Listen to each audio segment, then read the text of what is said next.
مضمون بحث و تکرار، مضمون نگار سر سید احمد خان، حصہ دوم، کلاس SYBA سیمسٹر فرسٹ۔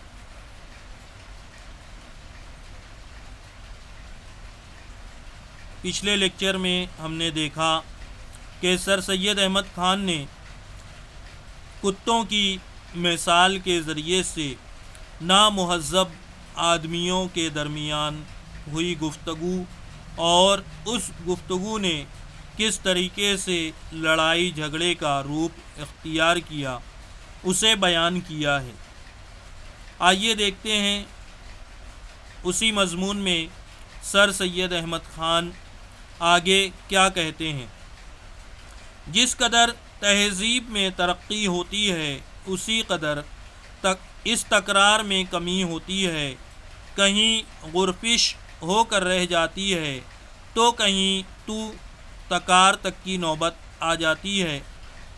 کہیں آنکھیں بدلنے اور ناک چڑھانے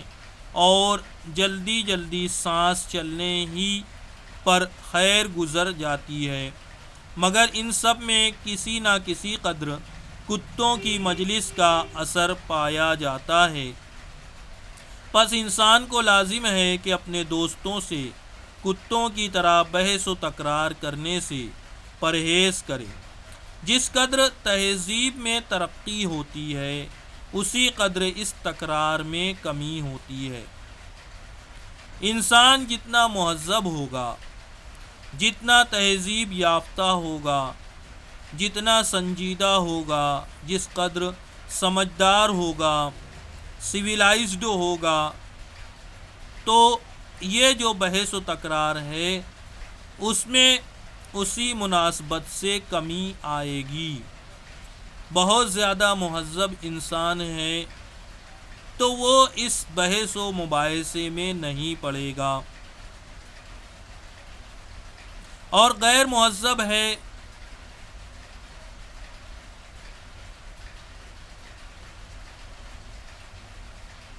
غیر شائستہ انسان ہے، غیر سنجیدہ فرد ہے تو وہ معمولی بات کو بھی بحث و تکرار کا یا لڑائی جھگڑے کا بہانہ بنا لے گا۔ اسی چیز کو یہاں پر بیان کر رہے ہیں کہ جس قدر انسان ترقی کرے گا، تہذیب یافتہ ہوگا، اسی کے بقدر یہ جو بحث و تکرار ہے، جو لڑائی جھگڑا ہے، بحث و مباحثہ ہے، اس میں کمی آئے گی۔ کہیں غرفش ہو کر رہ جاتی ہے،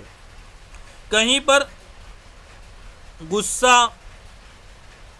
ہوتا ہے آدمی اور اسی پر بات ختم ہو جاتی ہے، کہیں پر کچھ دھمکی دیتا ہے، کچھ سخت و سست کلمات کہتا ہے اور بات وہیں ختم ہو جاتی ہے، لڑائی جھگڑے کی اور مار پیٹ کی نوبت نہیں آتی، تو کہیں تو تکار تک نوبت آ جاتی ہے، کہیں جو ہے تیری میری ہونے لگتی ہے، بس اس سے آگے بات نہیں بڑھتی ہے، کہیں آنکھیں بدلنے اور ناک چڑھانے اور جلدی جلدی سانس چلنے ہی پر خیر گزر جاتی ہے، کہیں پر دونوں ایک دوسرے کو گھور کر کے دیکھتے ہیں اور ناک پھلاتے ہیں اور اپنی راہ لیتے ہیں، کہیں اور اس سے آگے بڑھتے ہیں، دونوں کی سانسیں تیزی سے چلتی ہیں کہ بس یوں لگتا ہے کہ اب ایک دوسرے سے بھڑ جائیں گے، لیکن اسی پر بات ختم ہو جاتی ہے، لڑائی جھگڑے کی نوبت نہیں آتی۔ لیکن اس کے باوجود سر سید احمد خان اس پر مطمئن نہیں ہیں، بلکہ وہ کیا کہہ رہے ہیں، مگر ان سب میں کسی نہ کسی قدر کتوں کی مجلس کا اثر پایا جاتا ہے۔ ایک انسان جب کسی بات پر دوسرے سے اختلاف کرتا ہے اور اس اختلاف کی بنیاد پر اگر یہ تمام واقعات ظہور پذیر ہو رہے ہیں، ایسے حالات ظاہر ہو رہے ہیں، تو سر سید احمد خان کہتے ہیں کہ یہ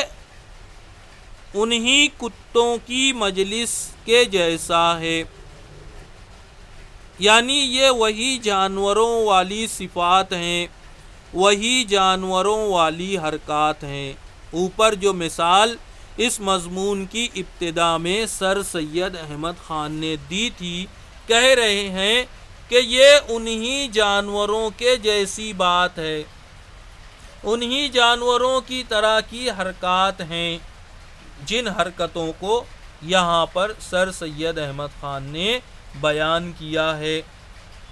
انسان تو اشرف المخلوقات ہے، اس لیے اسے ان سب چیزوں میں نہیں پڑنا چاہیے، ایسی حرکتیں نہیں کرنی چاہیے جیسی حرکت جانور کرتے ہیں یا جیسی حرکت کتے کیا کرتے ہیں۔ دیکھو اسی چیز کو بیان کر رہے ہیں، پس انسان کو لازم ہے کہ اپنے دوستوں سے کتوں کی طرح بحث و تکرار کرنے سے پرہیز کرے۔ سمجھ میں آ رہی ہے بات؟ کہہ رہے ہیں سر سید احمد خان کہ اپنے دوستوں سے کتوں کی طرح بحث و تکرار نہیں کرے، بالکل جو ہے وہ منصف اور حاکم نہ بن جائے، اپنی بات پر اڑ نہ جائے، بلکہ سمجھداری کا مظاہرہ کرے۔ کہیں اختلاف ہو جاتا ہے تو اس اختلاف کو بڑھانے کی بجائے اس خلیج کو پاٹنے کی کوشش کرے، اس طریقے سے کہ سامنے والے کی عزت نفس بھی مجروح نہ ہو اور بات بن جائے۔ اگر ایسا نہیں کرتا ہے تو پھر وہی کتوں والی حرکت کا ظہور ہوگا، جس طریقے سے معمولی سی بات پر دو کتے آپس میں لڑ بیٹھتے ہیں، اسی طریقے سے یہ جو دو دوست ہیں یہ معمولی سے اختلاف کی وجہ سے آپس میں ہاتھا پائی کر لیتے ہیں۔ اسی چیز کو بیان کر رہے ہیں کہ اگر ان سب اعمال کا صدور انسانوں سے ہوتا ہے تو یہ سمجھ لیجئے کہ یہ وہی حرکتیں ہیں جو دو کتوں نے آپس کے اختلاف کے بعد کی تھیں۔ آگے دیکھیے کیا کہتے ہیں، انسانوں میں اختلاف رائے ضرور ہوتا ہے اور اس کو پرکھنے کے لیے بحث و مباحثہ ہی کسوٹی ہے، اور اگر سچ پوچھو تو بے مباحثہ اور دل لگی کے آپس میں دوستوں کی مجلس بھی پھیکی ہے، مگر ہمیشہ مباحثہ اور تکرار میں تہذیب اور شائستگی، محبت اور دوستی کو ہاتھ سے دینا نہ چاہیے۔ دیکھیے اب سر سید احمد خان یہ بھی کہہ رہے ہیں کہ اختلاف ضروری ہے، اختلاف لازمی ہے دو انسانوں کے درمیان۔ ایک ہی بات پر ایک ہی گھر میں اختلاف ہو جاتا ہے اور ہو سکتا ہے، اور اختلاف رہنا ہی چاہیے۔ اختلاف زندگی کی علامت ہے۔ ہم اپنے گھر کی مثال لے سکتے ہیں کہ ہمارے گھر میں کوئی معاملہ پیش آتا ہے تو اس میں باپ اور بیٹے کے درمیان میں اختلاف ہو جاتا ہے،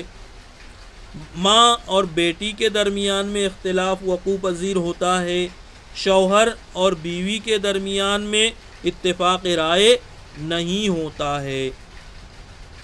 برابر ہے۔ بعض مرتبہ ایسے حالات پیدا ہوتے ہیں اور ہونا بھی چاہیے، لیکن اس بحث و مباحثے میں، اس اختلاف میں بات بڑھنی نہیں چاہیے، اسے اپنی انا کا مسئلہ نہیں بنا لینا چاہیے کہ نہیں میں نے جو کہا بس وہی پتھر کی لکیر ہے۔ میں نے جو کہہ دیا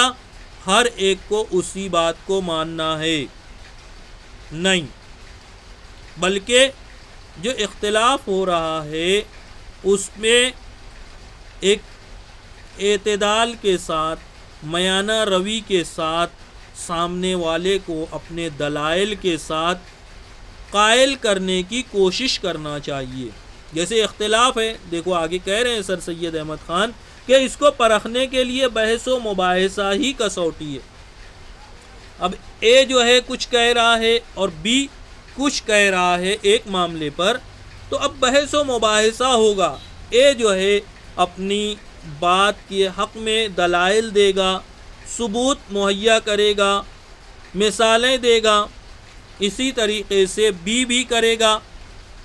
بی جو ہے وہ اپنے تجربات کو، اپنے مشاہدات کو، اپنی مثالوں کو بیان کرے گا۔ اس طریقے سے بحث و مباحثہ ہوگا، اور پھر بحث و مباحثے کے ذریعے سے، دلائل اور شواہد کے ذریعے سے دونوں ایک دوسرے کو قائل کرنے کی کوشش کریں گے، اور یہی اصل کسوٹی ہے کہ کس کی بات درست ہے، کس کی بات صحیح ہے۔ یہ اصل کسوٹی ہے، معیار ہے، جانچ ہے، پیمانہ ہے۔ دلائل کے ذریعے سے کسی بھی بات کو جانچنا کہ کس کی بات صحیح ہے اور کس کی صحیح نہیں ہے۔ پھر اس کے بعد دیکھیے کیا کہتے ہیں کہ سچ پوچھو تو بے مباحثہ اور دل لگی کے